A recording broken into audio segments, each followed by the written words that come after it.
Welcome to the Stoa. The Stoa is a digital campfire where we cohere and dialogue about what matters most at the knife's edge of what's happening now.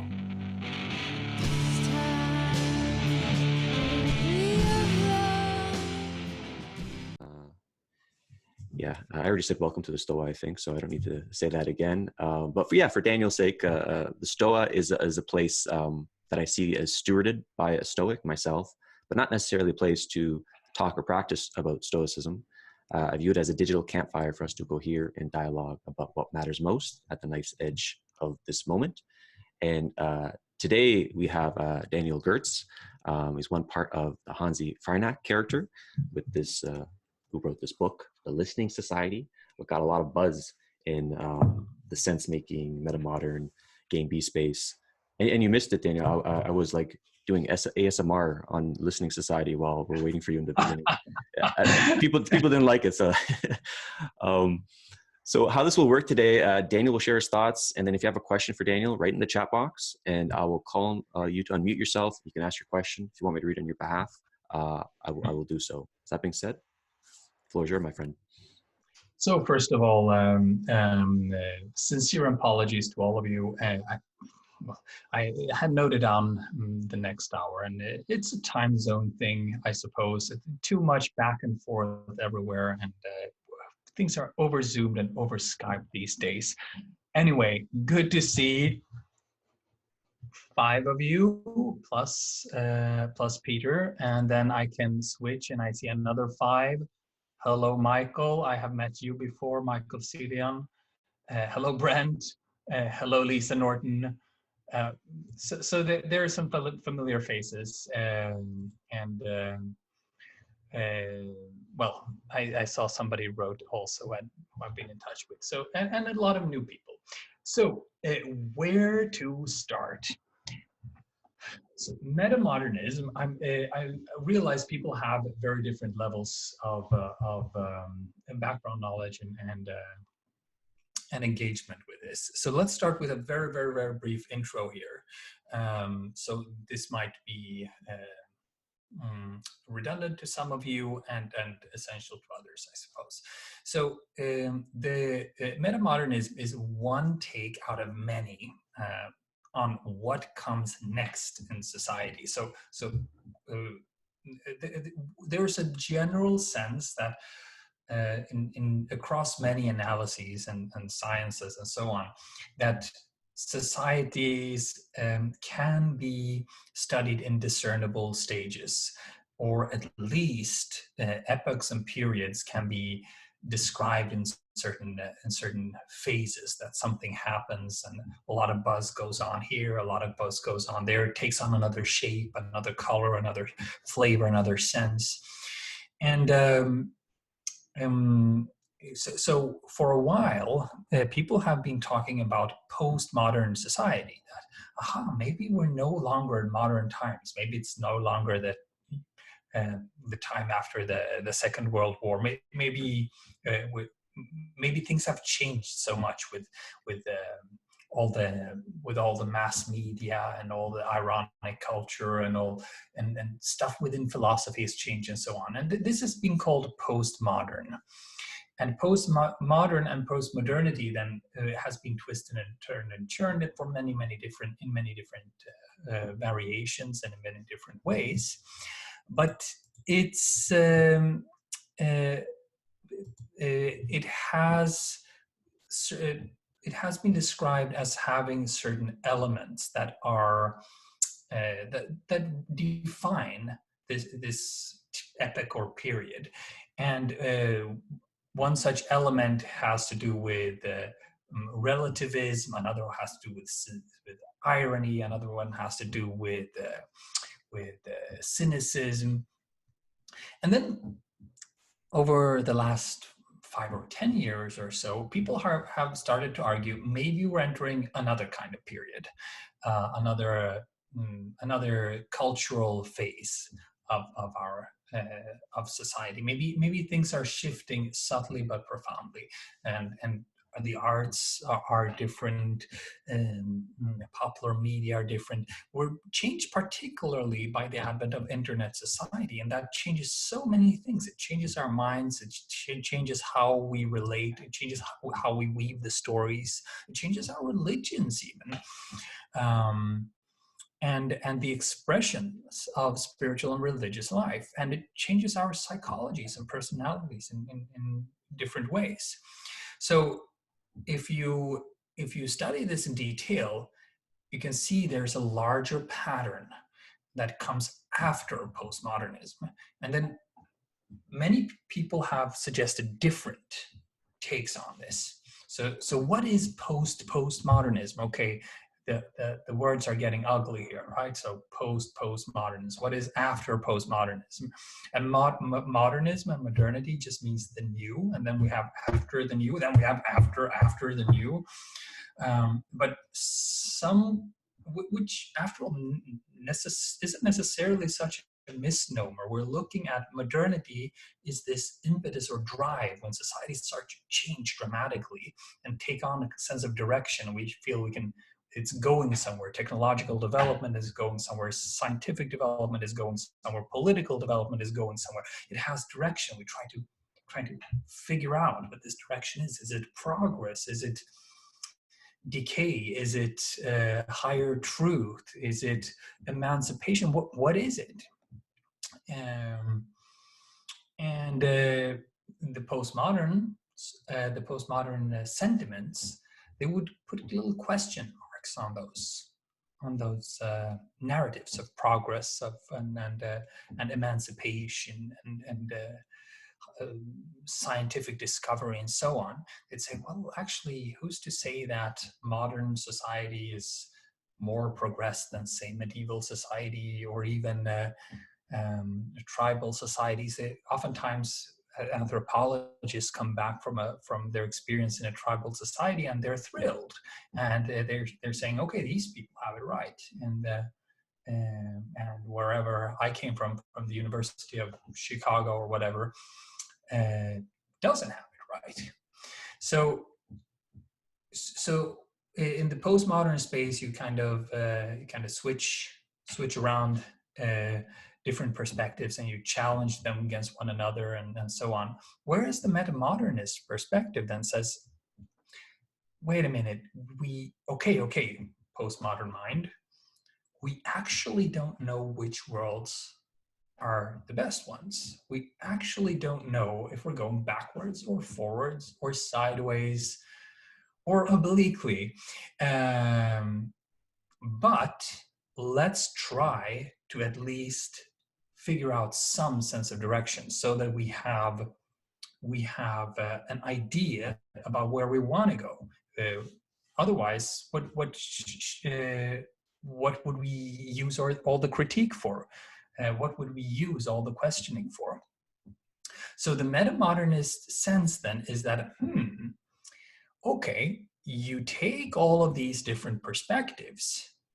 You take tribal perspectives, you take historical epochs, perspectives from different historical epochs, you take from traditional religions, you take from the Stoics, for that matter, you take from the different wisdom traditions, you take from modern science and progress and the Enlightenment project and mainstream Western society, and you also take from the postmodern critique thereof, and you think multiculturally, and then you still take responsibility for from where you're at in the larger tapestry of things and still try to weave something worthwhile. Still try to create something, right? Because why shouldn't we? Are we just going to pick things apart until the end of days?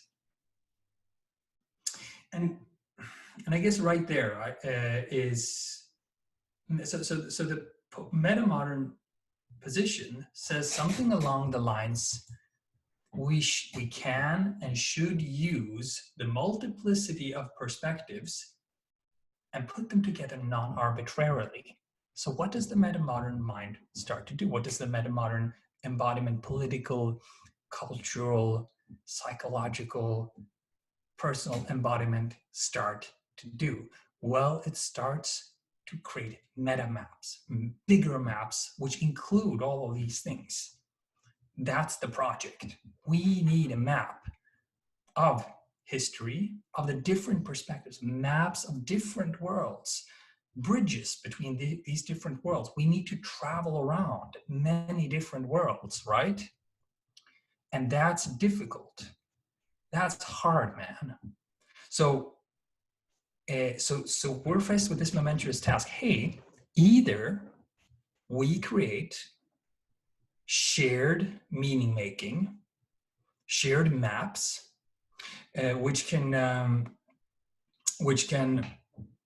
help us build a society that goes beyond modern society, that isn't just modern, it's also postmodern. It invites and accepts that critique and has it within itself. But it's also pre-modern.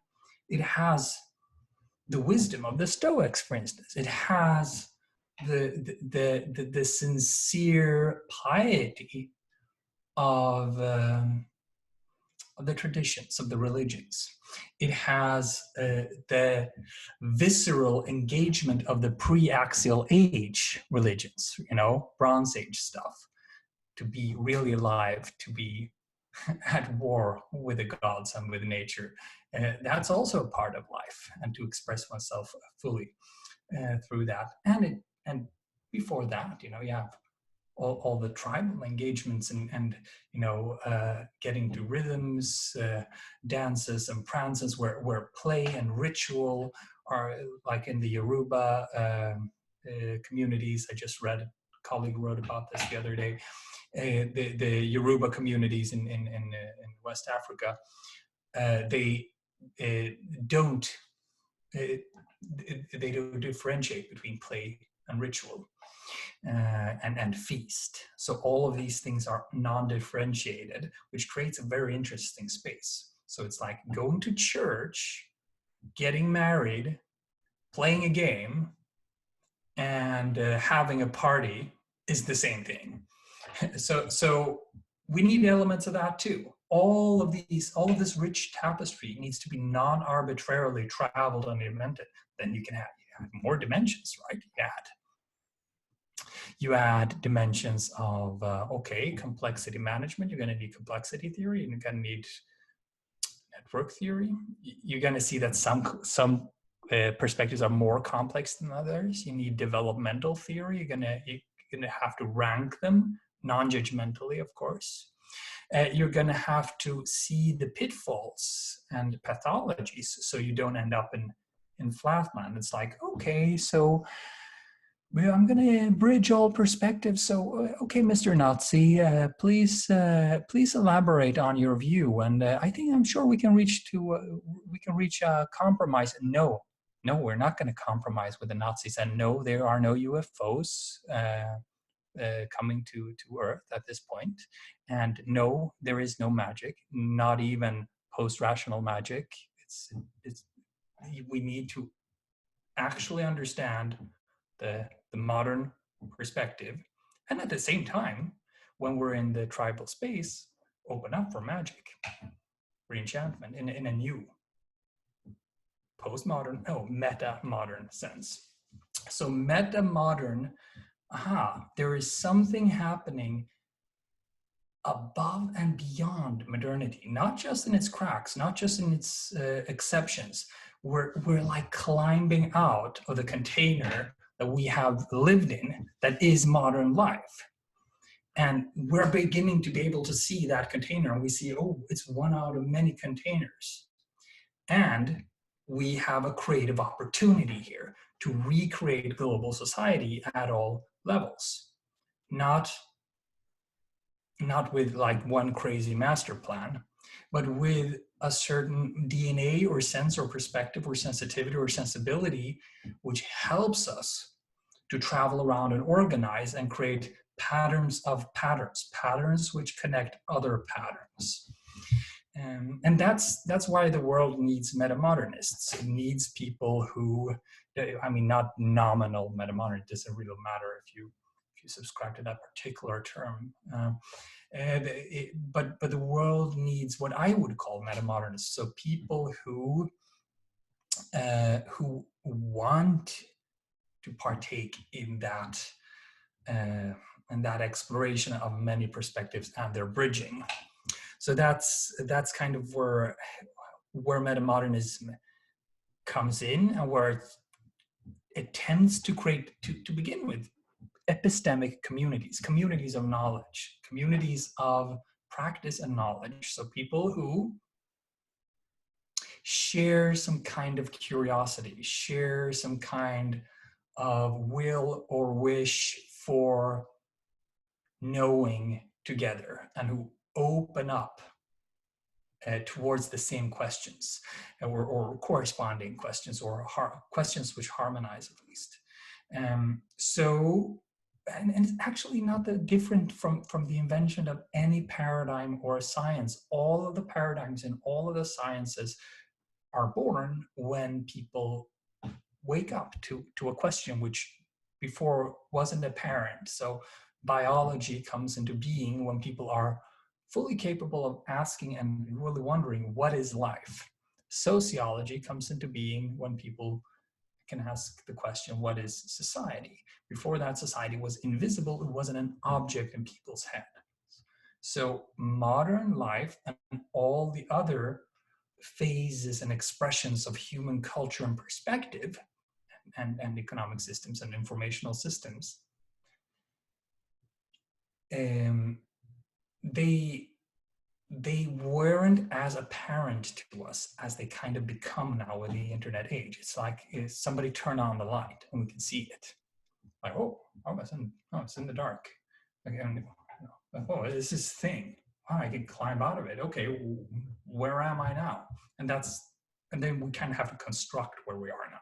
So we're left in a space of reconstruction, like we see modern society. We deconstruct it with postmodernism. We deconstruct all the other developmental stages and multicultural things that we can see, and we can notice that every culture can be critiqued, that every culture is incomplete, that every culture is full of paradoxes, that every system breaks down, that every meaning actually is meaningless. We notice a lot of these things.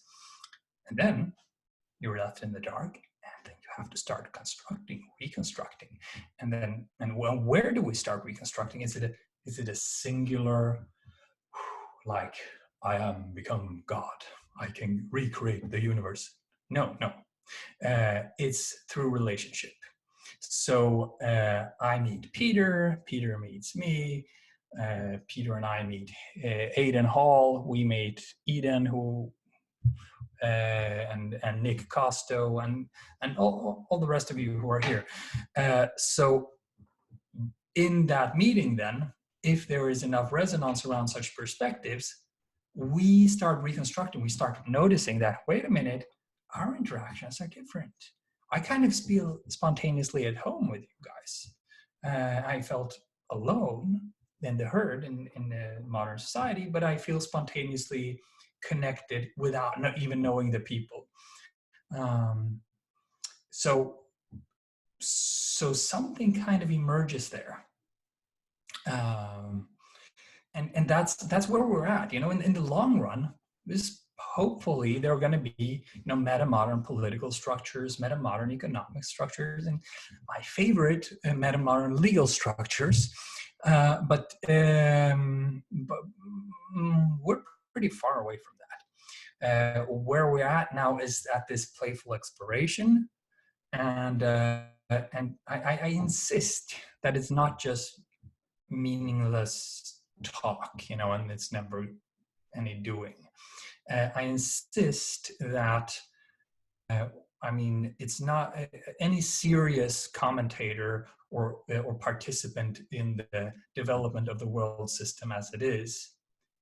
Any serious such participant can't just do stuff. So this echoes Slavoj Žižek's old thing, like, don't just do things, don't just do something, talk. And and we're at that point, like if we just do stuff, like Extinction Rebellion has some interesting stuff, but it also has things that like aren't necessarily super productive. And I mean, it's the same with a lot of other interesting stuff that goes on that people kind of like, oh, we have to do something. I mean, Extinction Rebellion is a relatively positive example, but if you go to, you remember the Occupy movement, people are like, yeah, we're gonna do stuff, we're out on the street, we're doing stuff, what are we doing? What are we doing? Wait a minute, why are we in an argument? Or what are we in an argument about? And eventually everybody just went home and just dissolved. And because people hadn't been doing the talking before the doing. And the talking then is preceded by something else in turn. Is preceded by, or it's collected, it's connected, doubly connected back and forth in a feedback cycle with being and becoming and introspection. So if we want to push it one step farther, we can say don't just talk, meditate. So we're all, somebody turn on the light, internet society came, heads explode, new perspectives are born, we climb out of the modern container. Postmodernism gave us the escape, the little tools to escape the prison. We scratched the wall, we hid in under the bed, we got out, we're looking at it from the outside, and now, okay, so there's that used to be our prison, and we can see, yes, actually it's a good thing we got off this train. It was gonna go off a cliff, and it's still going to, with all our friends. It's going to pull us down with it. So now we in this existential space of nowhere. Then we need spiritual practice, grounded spiritual practice in in the rich sense of the word. We need a new religion, something new to believe in. And then we need to explore that because we need it to be open-ended. So it's a bit all over the place. It's a sentiment in our time that there is something becoming. Now, okay, Corona crisis. So the Corona crisis, people call me very optimistically with this thing. They're saying, okay. So Corona crisis is happening. All the kids are in school, and everything is upside down, right? So now is the time. Now everything will change. Okay, how does development work? So development works, it's messy. So sometimes when everything is good, you put a perfect kid in a perfect kindergarten with perfect parents, okay, development isn't so messy. You kind of just learn things, and then sometimes you cry and you fall over, and then somebody comforts you, and then you kind of go on like that. But in larger systems and in tougher times and in confused times when there's no scaffolding structure, development is messy. So what is going on now with the Corona crisis, and you have a response of so many responses of so many people across the board, and it's not that people are getting a much more metamodern perspective. We're actually seeing a decline in how progressive and multi-perspectival thinking people are open to, because people are being pushed back into survival mode. And 16 million jobs, man, in the US. Do you really think America at that point, at that very point, will be like, I'd like to really pick up on some interesting new perspectives about reality and my place in it? No. People are worried, and then of course with getting Corona crisis itself, and then the health crisis and so on.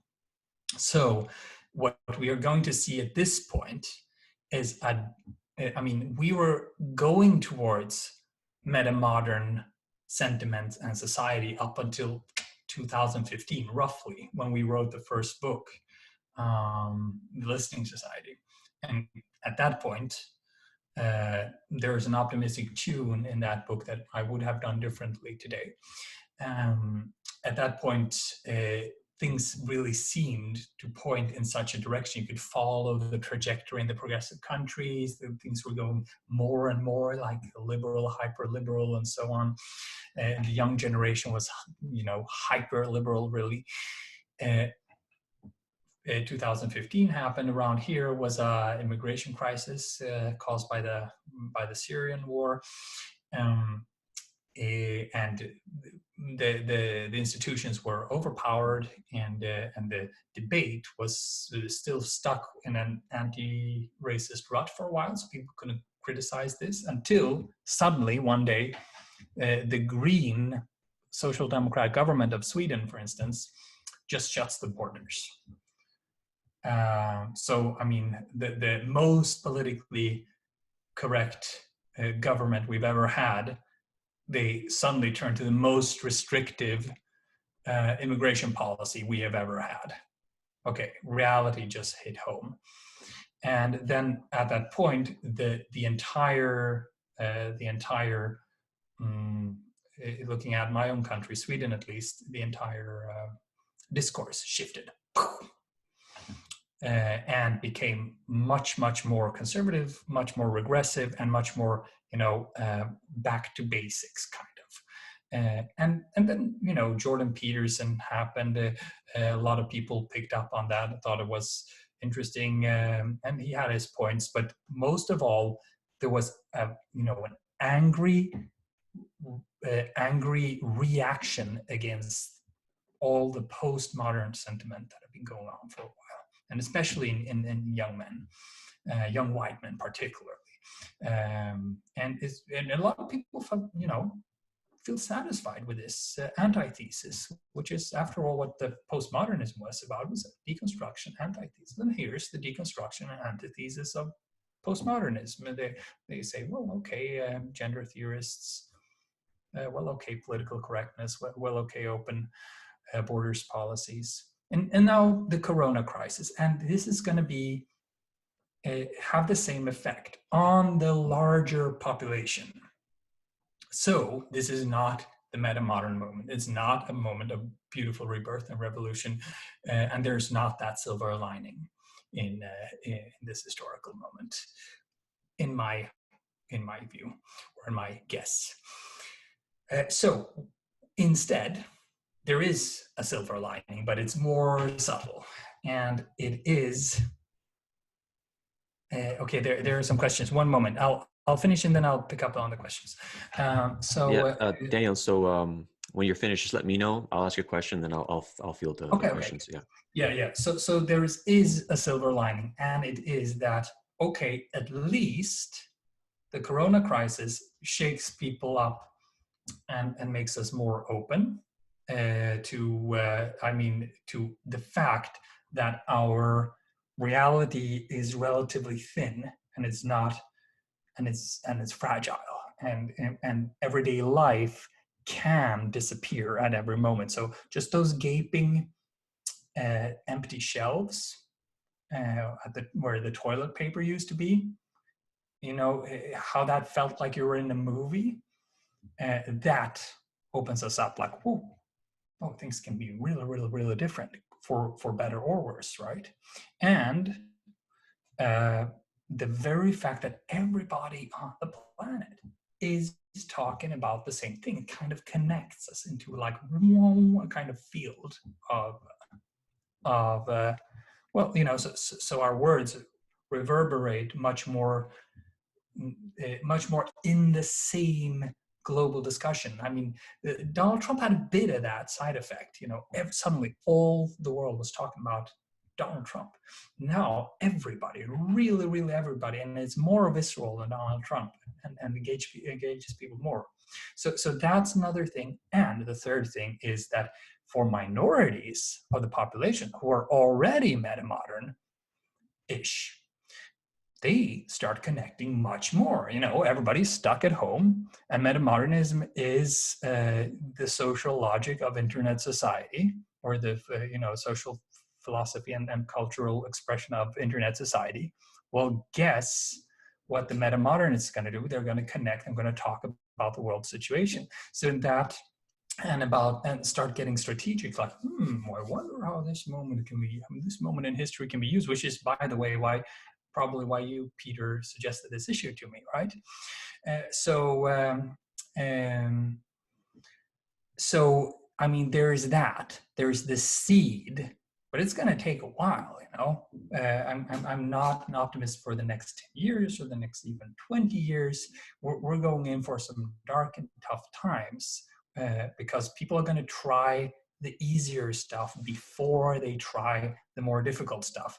And for those lucky few who have happened to have as their interest or their providence or chance got us into these complex perspectives, we kind of already start the reconstructive work. And for us, we're eager to get there, but the rest, they don't want to listen to that boring crap. So they're going to first try something more easy and fun, and first they're going to try to resist the complexity of society. And we also have a decrease in general intelligence because of the future shock of technology right now. So this young generation that are here now, they actually have lower intelligence, IQ-wise at least, than the previous generation, because attention spans get cut so much, and so on. So what we're going to have right now is actually some kind of reactionary resurgence, and the major implication of the corona crisis. I mean, hey, you see the cute stuff now, like, okay, people helped our neighbors and so on, but people are going to like globalization less, and they're going to like nationalism more, and they're going to like strong leaders who do tough and irrational decisions more, and they're going to like strangers less, and they're going to like new perspectives. I mean, metamodernism often is described as a virus. It's described that tries to spread itself into different contexts. Well, yeah. People aren't going to want a bunch of new viruses, right? So that's where we're at. I mean, quantitatively, we're going into darker days. We need some stoicism to get through it. And qualitatively, in small groups and small settings, seeds and DNAs are being, put into place to create a metamodern movement and a moment later on in history. So patience, guys, and playfulness, and let's not storm the Bastille yet. So I'll ask you a question, Daniel. There's a part of me that just wants to be so selfish and just have a chat with you myself the whole time, but I'll ask you just one question. Anyone who has a question for Daniel, just write in the chat box and I'll read it. If you want me to read it on your behalf, just indicate that. So what's coming alive for me right now is sort of the skill set, the embodied skill set of metamodernism. And how we got on each other's radar was when I released that Culture War 2.0 piece with the mimetic tribes. And at the time, I had no idea what metamodernism was. I just heard it from maybe that country singer guy, Sergio Simpson. But I viewed that kind of the essence of that piece was like a healthy pomo, like a healthy postmodernism, where you have the capacity to not just speak past the ideological Turing test of someone else's reality tunnel, like speak their propositions charitably, but also method act their worldview, where when you talk about what they believe to be true, you feel what they feel when they believe what they believe to be true. And some people know this on the channel, but Jordan Peterson was actually my therapist for 2 years in Canada before he went famous. And you can critique like anyone from multiple angles. And what I'm called to critique Peterson was essentially my essence was that he was not talking with people, he was talking at people. He wasn't sinking in to their maybe emotional reality. in something in that piece, I was talking about mimetic mediation. And that's something like, how do we mediate, which is a very metamodern skill set. How do we mediate amongst all these different tribes? And you mentioned something about like Nazis, UFOs, New Age people. We should not agree with them. And I'm totally on board with that. But a part of me wants to be able to not only speak to them propositionally as if like I'm one of them, but also feel what they feel like when they are a Nazi, when they are a UFO. Because I think if I can't be able to do that, then I can't really talk to them. So, yeah, so I guess the question is, do you think this is true? And if so, how do we collectively cultivate this ability? Okay. So I actually had a long interview with John Vervaeke yesterday. We had this topic particularly up, and we're talking about the future of education. Um, and in Vervaeke's view, it's about uh, reducing foolishness. So we all have a propensity to bullshit ourselves, and there are actually epistemic and existential and emotional and social technologies which we could do to deceive ourselves less and to act less self-destructively. And I mean, all, rationalists have like these little books where you go through all the fallacies. You can practice those. I suppose hasn't been shown to be super effective, but at least knowing about them and calling each other out in discourses. But other than that, of course, integrating negative emotions and so on, and then creating space for that, and then observing ourselves. So generally speaking, this is interesting. It just came to me anecdotally by people around me that some people have like extra layers on their thoughts. So some people have just like one train going. Others have like one commenting on the train, and others have like one commenting on the commentator on the and that's what metacognition can look like, and we can actually change those inner landscapes and make us more apt at seeing those connections. It's subtle, but it's real. So just because it's subtle and difficult to describe and difficult to pin down and difficult to catch, it's still real. So what Vervaeke suggests is that we should have like a multidimensional practice, like what the religions used to do, and reinvented based actually on cognitive science, and multi-transdisciplinary cognitive science, so that I mean the linguistic side and all the pitfalls of linguistic exchange, the emotional side, the psychological side of the self, and ontological side, and of course reasoning and complexity and all of that stuff. So that might be, we need some kind of project, and that might be, I suppose, the metamodern project to create generative conditions for this kind of new discipline, like this religion of tomorrow or whatever you want to call it, that recreates these meaning structures for us and supports us to be like less mutilated, I suppose, through life, but also, grow better.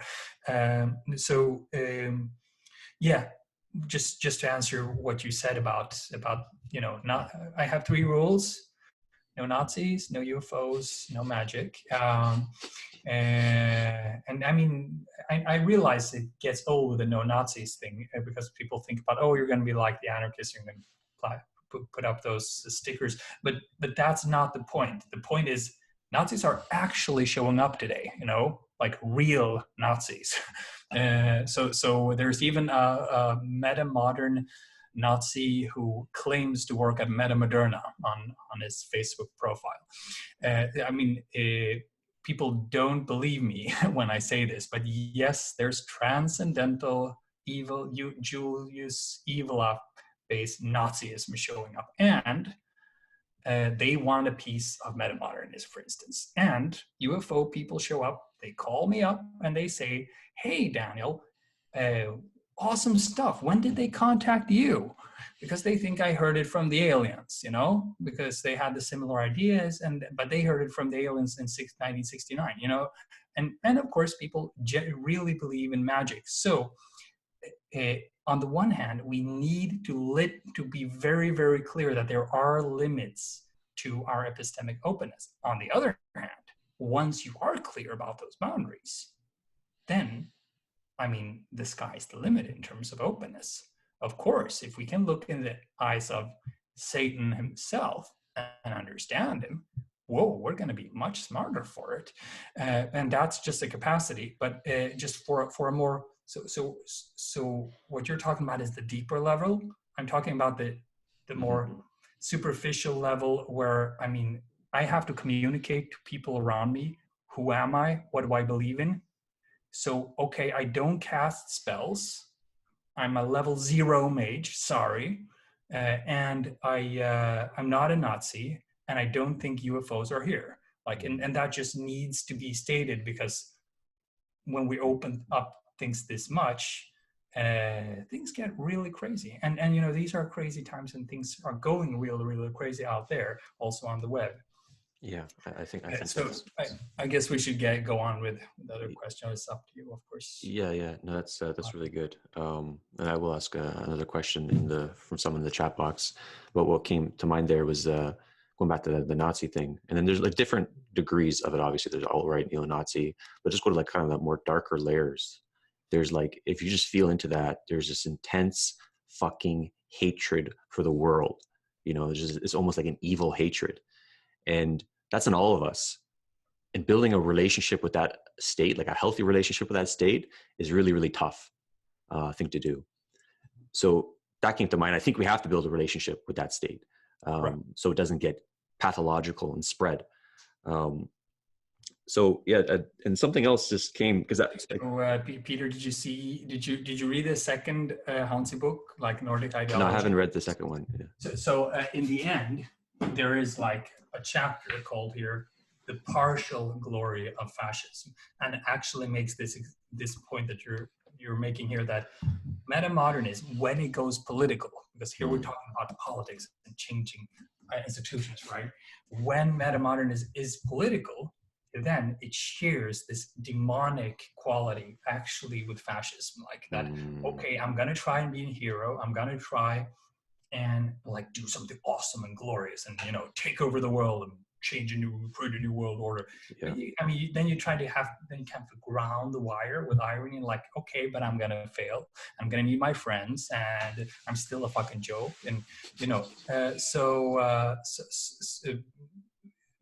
there is like a kernel of truth in all of these things, and of course, it's okay, to be upset at injustice, and that you just have to make sure, with all the emotional integration and all of that stuff, that we don't have anger stuffed inside of us that didn't get out in the right way, and then we just left it in there and it rotted for 20 years, and then, I mean, who knows how evil we are, and I mean, hey, this goes for all of us, like you say, like, right.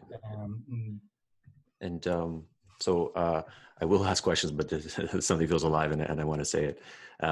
So I'm an adjunct researcher at John's Consciousness and Wisdom Studies Lab, and I'm good friends with John, and we're studying these authentic relating practices and the ecology of practices that might emerge from it. And it's like Stoicism. John Vervaeke, right? John Vervaeke, yeah. So something about Stoicism. It's like I was like a secret closet Stoic for a long time. I didn't talk about it publicly, but now it's coming online, and I feel really called to talk about it. And just thinking into it, I probably wouldn't have been able to write that white paper without my Stoicism, because Stoicism has this ability to kind of like diffuse yourself from your emotions, so you don't get enmeshed with them, and then you can kind of look back if you choose and build a relationship with each emotional reality. So I'm just flagging that because I was never really comfortable with using the metamodern term. I'm definitely not a modernist Stoic or a modern Stoic, so I might be a metamodern Stoic. So that's a thread I might want to tug on. And something interesting also came up, as you mentioned, that like like an invitation. And one thing I'm also doing with this project, the Stoa, I have this like post-punk minimalist ethics and having all these sexy events like existential speed dating or existential dance parties or Socratic speed dating. And so it has like a playful vibe to it. And I imagine a wisdom gym might emerge from all these different ecologies that I'm testing A out here. wisdom gym. Yes. Yeah. Yeah. I have a proclivity for jazzy coinage. But anyways, I just wanted to, all that came alive and it just felt right to say. So I wanted to say it. And thank you for engendering that, my friend. So let's turn to, if any thoughts came alive right there, let me know, but I'll turn to some questions if not. Okay. Velt, if you could unmute yourself and ask Daniel a question. Yes. Hey, Daniel. Thanks. I do see kind of your argument about metamodernism naturally evolving throughout time. And I think it's inevitable. But I also think it's not possible, like that's not going to happen on a viable timeline. And so I personally am very hesitant to just accept that this is going to naturally evolve and we can't really do anything about that. So do you see any possibility of or strategies towards kind of bringing about this kind of non-linear phase shift towards that? Right. I mean, we're looking for non-linear revolutionaries.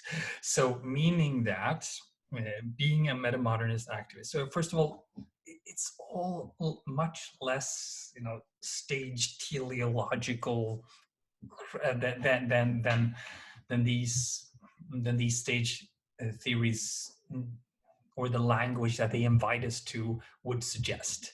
Rather you have different waves like this, and like when one wave is at the top, then the other is beginning, and then when the other is ending and the other is at its top, and then you have the top, then you have the beginning of the next one, and if you want to like draw out the qualitative stuff of what is like metamodernism, well, it starts now. And then, it has a long future, but a less long future, of course, than modernity, because they go shorter and shorter because of the acceleration of history. And of course, there's the risk of collapse. So, I mean, when I say this stuff, I mean, it sounds weird, but I mean it in a religious manner, I don't mean it like, yeah, so on Tuesday we're going to implement these metamodern policies, and on Friday we're going to have like a metamodern council rule the world with their metamodern information architecture, which metamodern business leaders will have invented, and then we will dismantle capitalism and create something fair and sustainable. And that's not what I'm talking about. I'm talking about, okay, there is a developmental direction, and if you know the direction, and if many people know the direction, and they have resonance with one another, then when they are in a million complex interrelated situations and they choose A or B, then they climb in their labyrinths. So somebody climbs an art labyrinth, somebody climbs facilitation space, event making labyrinth, somebody climbs a politics labyrinth, somebody climbs a therapeutic labyrinth, somebody climbs an academic labyrinth, somebody climbs a business labyrinth, somebody climbs, but there's a deep structure, there is a pattern here, and I'm not saying we have it down, the pattern, or that I have it down, but there are some contours of that pattern. If people see roughly the same pattern, and then they can jive together on a subtle level, and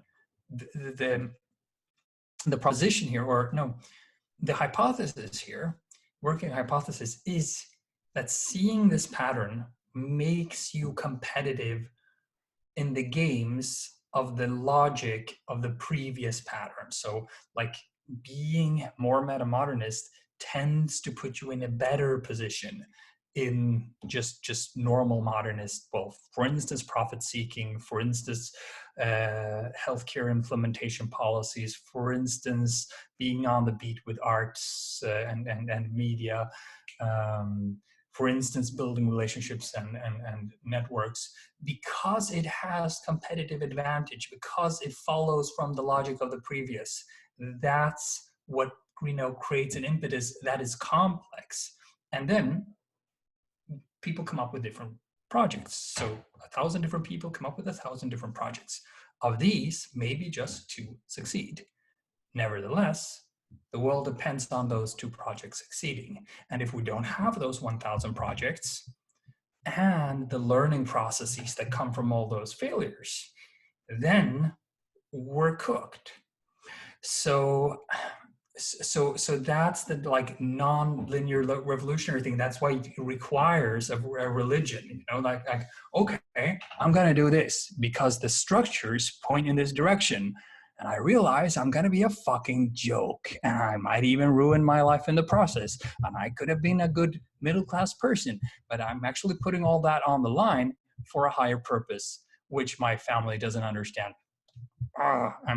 This is a bit crazy, but it's the right thing to do if you see the pattern strong enough.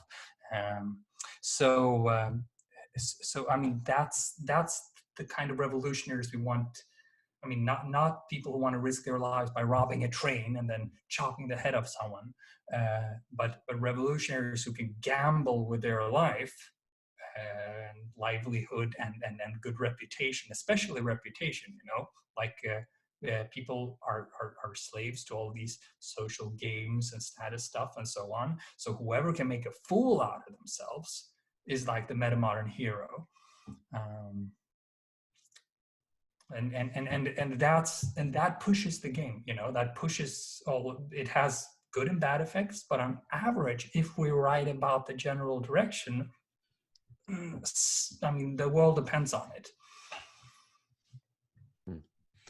Wayne, you have a question? Sorry, so I guess I'm one of the few people that read both books a couple of months ago. There's some great stuff there. I really love the critique of Marxism. But my question had to do with when you discuss participatory democracy in the listening society, there's no mention at all of commenting, which has undergone commenting, yes, the process of commenting. You're familiar with like Michelle Bowens from E2P, for instance. So I'm curious why, maybe you seem to lump that into civil society, where I see comments as something deeper and distinct from that. And I'm just curious for your explanation. Awesome background, by the way. There's a very simple reason, actually. So the first 2 books are on politics, the third one is on history, fourth one is on the economy. So commons shows up there, and including Michelle Bowens and all the rest of it. But just to say something, the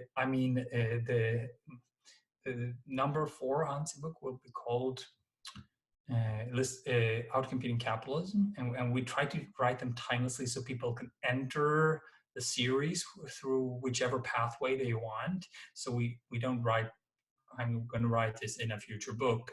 We write like as if the books were already existent, but it's going to take years to finish it.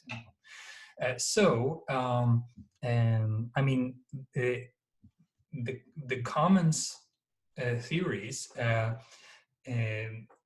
they have a very important element, and yet I might know too little about this to give a full response, but what I've seen and heard thus far is that I don't see a viable pathway for the effective outcompetition of the capitalist system as coordinator of human agency for across millions of, or literal billions of people on the same market. What I would like instead, you said you liked our Marxist critique. Well, I would still actually like some for commons theory and and all of the other actually heterodox economics and more progressive theories of both governance and the production and distribution and coordination of human agency, I would like to, for all of them, to find their Marxism, so like Marx in the 19th century, he was like the bad boy of socialism, like because the other socialists were like, the beauty and dignity of man, blah blah blah, no.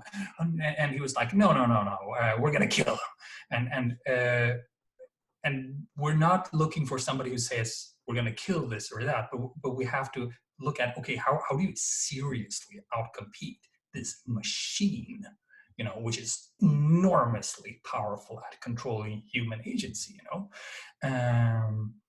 and I mean, and I don't see really serious engagement with that question in the commons theories. So I can only imagine that they would be relatively small islands. So at this point, I think commons theory remain an important aspect of metamodernism, but kind of much like the idealist, like the Marxists would call prior socialists, they would call them idealist philosophers or utopian philosophers, and I'm kind of looking for a non-utopian pathway here,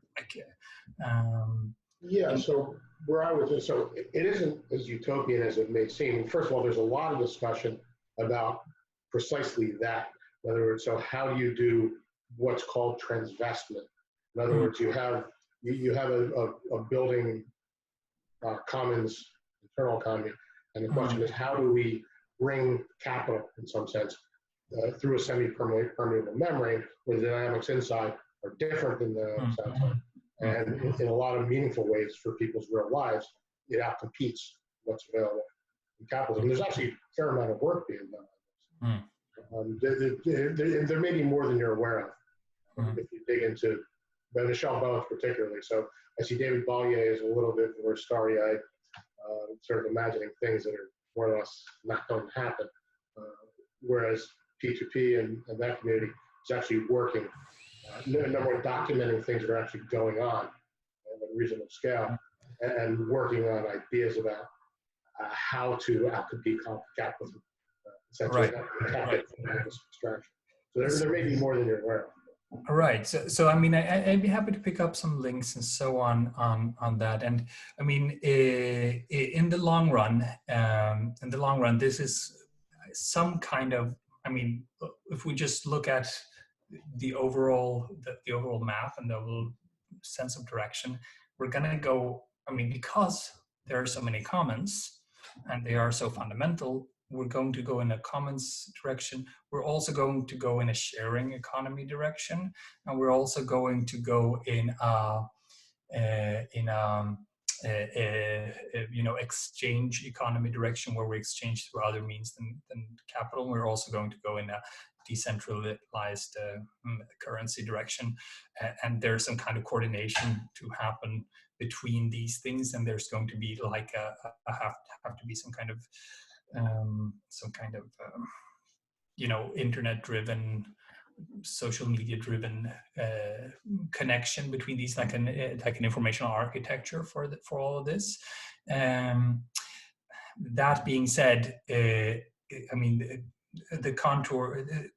I share this impetus or this direction. There are other things I don't believe in that are showing up today. For instance, the gift economy is. Has too many flaws, for instance, of Charles Eisenstein, so there are other things that are happening that I'm less enthused about. But I just want to say that yes, I do think that's a promising direction, and I'm actually involved with something called the One Project right now. And it's a San Francisco-based small think tank, and my colleagues there are actually particular commons, economics, and so on. I take a little look at it myself, and I'm working on governance systems, and we're going to try to cover this. This is actually what I'm going to do right after this call, and what I was doing before the call. So, great. Do you have time for one more question, or should we wrap it up right now? No, I have time. Okay, so Yeah, Yosho, if you can unmute yourself and ask your question. Sure, thanks, Peter. Uh, so I was just wondering what the role of technology has in the metamodern transition. Is there a crucial role for general AI, blockchain, and other distributed systems? Elon Musk talks about a bandwidth issue, the idea that we can download at a capacity much greater than we can upload. Just wondering if you have anything to say about that. Thanks. Can you say the last part again? Like download faster than we can upload? What did you mean?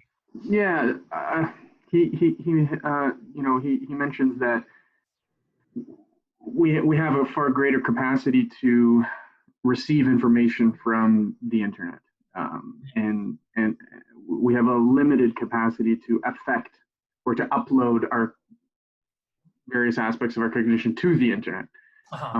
So that's what he calls the bandwidth issue. Just wondering if you see if there's any relation there to this metamodern transition. Right. So I mean, people have made the opposite argument. You know, that the internet super empowers us as senders of content and knowledge, and it creates like a hyper a hyper saturated space of content, and like hyper production of knowledge, like as if that didn't already exist enough in academia. So I mean, well, let's say we're at the end of the modern long period of cycling, long cycle, long cycle or period, and then what happens here is that knowledge and production of science and knowledge is viewed as very, very important and pivotal and fundamental to the modern project. At the same time, of course, production is number one thing in modernism. So you increase your GDP, you increase production, you increase the speed of distribution, and so on. So what we end with, when all the omega point of modern society is a humongous deluge of new knowledge being produced of various quality, and then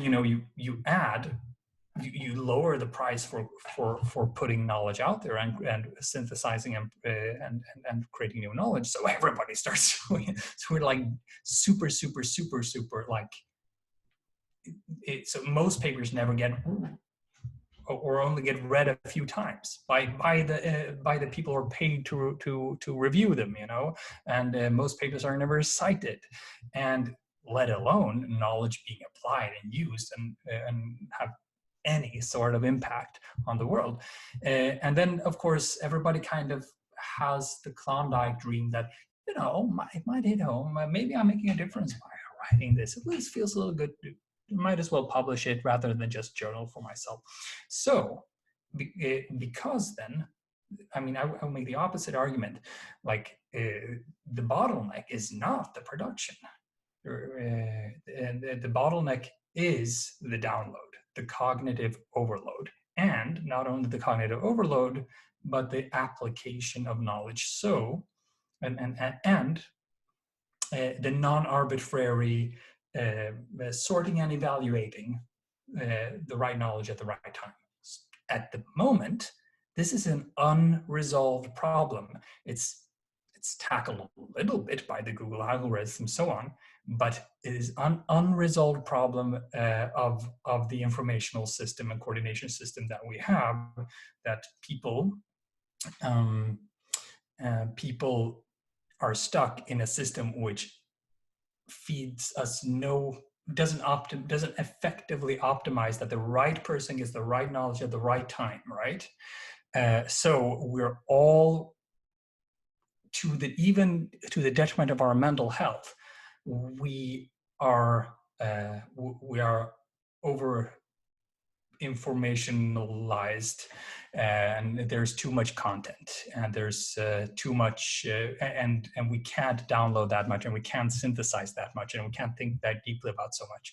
So the major challenge then is the complexity management of that knowledge creation. So which requires epistemic communities, like we spoke about earlier. It requires like we together, like banding up like an alliance, and we're going to help each other out. We're going to, try to send only what's relevant. We're going to try to not waste each other's time. We're going to try to support one another and be understanding that things have may take longer to reply to, and so on. And we're going to try to find different strengths and weaknesses of one another and leverage those. So part of it is that, like internet clubs or tribes showing up, metamodern tribes.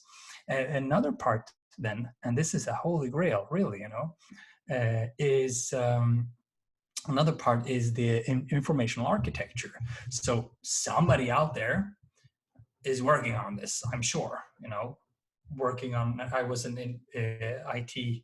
I was an in-house philosopher at an IT company a while ago, and they were, in fact, at least in the long run, trying to tackle this problem that, okay, we need to revamp the informational architecture so that the user experience, the interface of every person is really optimized for their health, well-being, and empowerment over the long run.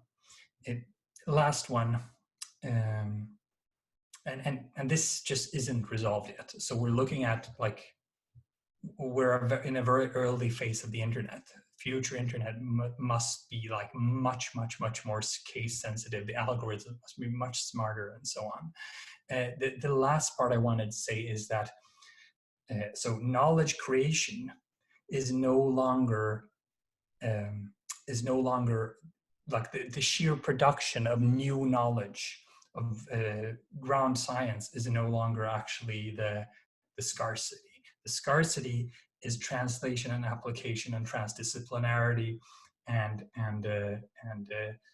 the use of knowledge in the right place in the right time. If everybody could actually just download all the knowledge in the world, then we would probably have enough knowledge to resolve all of our problems. But we can't. The right knowledge isn't at the right time, isn't at the right place at the right time. So there is a whole class of people, a big percentage of the population will, in the new labor market, start, being connectors of knowledge and translators of knowledge between different fields. And this is like the major, we can be helped by algorithms, but it has to be done by human beings probably for a long time to come. This application, this creativity,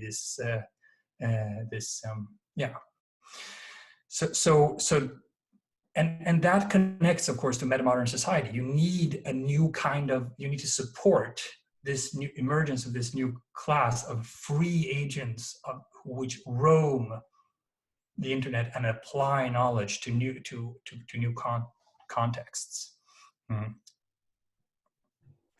Cool.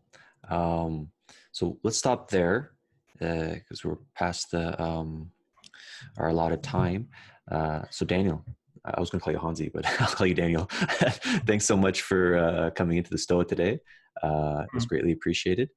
And it's the next session. It's oddly enough, it was on the gift economy, something you were just throwing a slight shade on. It's with Andrew Taggart, my philosophical mentor, at 4:30 p.m. Eastern time. You can RSVP there. He's going to talk about the gift economy. And the Stoa is actually based off the gift economy right now. I'll let you know how it goes. The idea is that the Stoa is a gift for all of us to freely use in this time of need. And if you're inspired to provide a gift to the Stoa, you can just do so on the website, www.stoa.ca. If you go to the gift, there's more information there. All right, everyone. Thanks so much for coming out today. Hey, thanks, guys. Sorry for being late.